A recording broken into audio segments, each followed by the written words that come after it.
कांग्रेस की national spoke person Ragini Naik आज जम्मू पहुंची हैं। देखिए, अगर हमारे देश के लोकतंत्र की ये खूबसूरती है कि कोई भी चुनाव अंतिम नहीं होता, कोई भी हार या जीत अंतिम नहीं होती। अगर कांग्रेस की सरकार नहीं बन पाई जम्मू में या किसी और प्रदेश में, तो ये कहना कि वहाँ से संगठन ही खत्म हो गया है, मैं इसको बिल्कुल ठीक नहीं मानती। लेकिन हाँ, कांग्रेस निरंतर प्रयासरत रहती है कि हमारा संगठन ज़्यादा से ज़्यादा मजबूत हो और इस दिशा में हम काम करते रहेंगे। और आपने एक बात कही, बहुत अच्छी बात कही, कि देश हमारा गांव में बसता है, ऐसा महात्मा गांधी जी ने कहा था।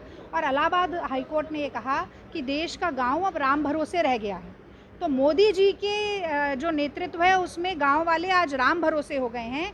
आत्मनिर्भर का मतलब ये हो गया है कि अब आप राम भरोसे हो गए, आप सरकार की कोई जिम्मेदारी नहीं है। और इसी के चलते हमने ये देखा कि किस तरीके से इतने लोगों को, लाखों लोगों को जान गंवानी पड़ी कोरोना के कारण, और अब लाखों लोग भूखमरी के कारण परेशान हैं। सैकड़ों दसियों लोग ऐसे हैं जो आत्महत्या करने की कगार पे खड़े हुए हैं।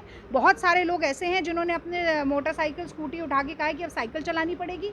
तो ये सारी परेशानियां हैं जो हमारे सामने हैं, पर मोदी जी इस पर कोई काम करना नहीं चाहते क्योंकि वो जनता से जुड़े हुए मुद्दों से पूरी तरह से विमुख। मैम, पेट्रोल डीजल के बढ़ते दामों की वजह से आज महंगाई काफी ज्यादा हो चुकी है। क्या लगता है कि भाजपा महंगाई रोकने में विफल रही है? दोबारा से आना चाहती है सत्ता में। भाई देखिए, जनता के मुद्दों पर बात करके अगर हम सत्ता में आना चाहते हैं तो बड़ी अच्छी बात है। मोदी जी की तरह उन्मादी मुद्दों पर तो नहीं हम सत्ता में आना चाहते। मोदी जी की तरह हर चुनाव से पहले हम कब्रिस्तान, शमशान, हिंदू मुसलमान, पाकिस्तान तो नहीं करते।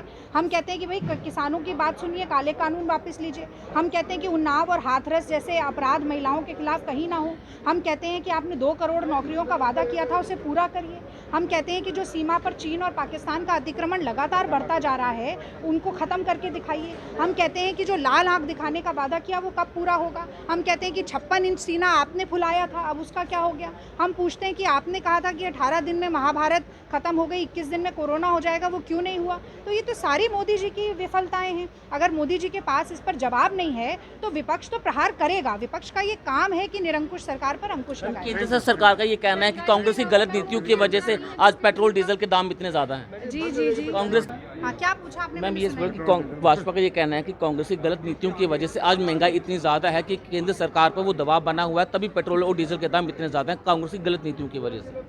देखिए, कांग्रेस की सरकार गए हुए 7 साल हो गए। मोदी जी मुझे लगता है अभी भी इस बात से के प्रति सजग नहीं हुए हैं कि 7 सालों से इस देश के मुखिया वो हैं। उनके पास हर अधिकार है। अगर कांग्रेस ने कोई गलत नीति की तो उसमें सुधार करिए। क्या कांग्रेस पार्टी ने आपसे कहा है कि आप एक्साइज ड्यूटी बढ़ा के 25 लाख करोड़ रुपया जेब में डाल दीजिए? क्या कांग्रेस पार्टी ने ये कहा है आपसे कि आप 7 साल में 65 बार पेट्रोल और डीजल के दाम बढ़ाइए? क्या कांग्रेस पार्टी ने ये कहा है कि पिछले 7 महीने में 6 बार आप रसोई गैस के दाम बढ़ाइए? क्या कांग्रेस पार्टी ने ये कहा है कि आज अंतर्राष्ट्रीय बाजार में अगर $50 प्रति बैरल तेल मिल रहा है तो आप 100 यहाँ पर पहुँचा दीजिए और बीच में सारा पैसा अपनी जेब में डाल लीजिए? ये कांग्रेस पार्टी ने नहीं कहा। कांग्रेस पार्टी तो उनको लगातार चेता रही है कि जनता के मुद्दों से जुड़िए, वरना जनता अब आपको दौड़ा के सत्ता से भगाएगी। डॉक्टर मनमोहन सिंह ने उनसे कहा था कि अगर आप डिमोनेटाइजेशन लेके आएंगे तो 2% GDP गिर जाएगी। मजाक उड़ा रहे थे, कह रहे थे रेनकोट पहनकर नहा रहे हैं, और आज तो लगता है कि खुद छाता लेकर मोदी जी नहा रहे हैं। करने के लिए तो नेशनल स्पोक पर्सन कांग्रेस के आज